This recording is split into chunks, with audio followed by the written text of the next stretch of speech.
নোয়াখালী বিজ্ঞান ও প্রযুক্তি বিশ্ববিদ্যালয়ের ক্যান্টিন এলাকায় আছি। এই যে মাঠ, খেলার মাঠ, বিশ্ববিদ্যালয়ের খেলার মাঠ। হইচই রই রইয়া অবস্থায় একটা ছাত্রদের, সম্ভবত ওদের ক্লাস শেষ। এখন কেউ আড্ডা দিচ্ছে, কেউ বাড়ি যাচ্ছে, কেউ খাচ্ছে, আজান দিচ্ছে। আমি আসছিলাম, আমার ওই ফার্স্ট সেমিস্টার কমপ্লিট করছি, একটা ঝামেলা হয়ে গেছে, এখন আর করতে চাচ্ছি না। সেই করতে না চাওয়ার একটা প্রসেসিং করতে আসছে আর কি, টাকা পয়সা জনিত কারণে। তো এখনো অসমাপ্ত বা ঝুলন্ত অবস্থায় রয়ে গেছে ব্যাপারটা। জানি না ভবিষ্যতে কি হয়, তবে চেষ্টা যেটা করার সেটা তো করতে হবে। টাকাটা তো খুব ছোট অঙ্কের না, বেশ বড় রকমের। এই তো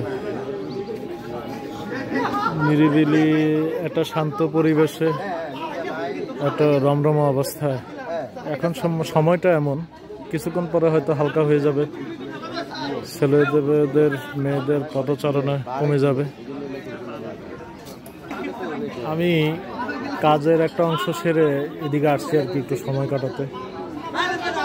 কিছুক্ষণ পরে খাবার পর্বটা সেরে ফেলবো, তারপরে আরেক দফা যা করার ওটা করে বাড়ি রওনা দিব। এই তো বিশ্ববিদ্যালয় বলে কথা। বিভাগ, ইনস্টিটিউট মিলে একটা বিশাল কার্যক্রম, কত মানুষের আনাগোনা।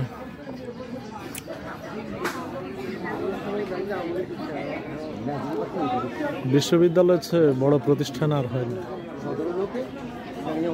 সবকিছু মিলে আর কি। ছাত্রছাত্রীদের যাতায়াত ব্যবস্থা, তারপরে ফ্যাকাল্টি, ইনস্টিটিউট, তারপরে মসজিদ, এই কি জানি বলে মাঠ, হ্যাঁ, আবাসিক হল, তারপরে টিচারদের থাকার ব্যবস্থা মিলে যে বিশাল এরিয়া নিয়ে একটা পরিচালনজনিত ব্যাপারটা নিঃসন্দেহে একে বড় রূপ দেয় অন্যান্য আরো প্রতিষ্ঠানের তুলনায় আর কি। চায়ের কাপের ঝনঝনানি প্রচুর।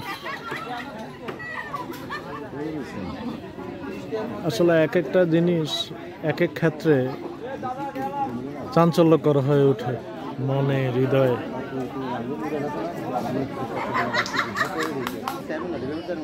দলবদ্ধ মেয়েদের অট্টহাসির ফোয়ারা শুনতে পাচ্ছেন?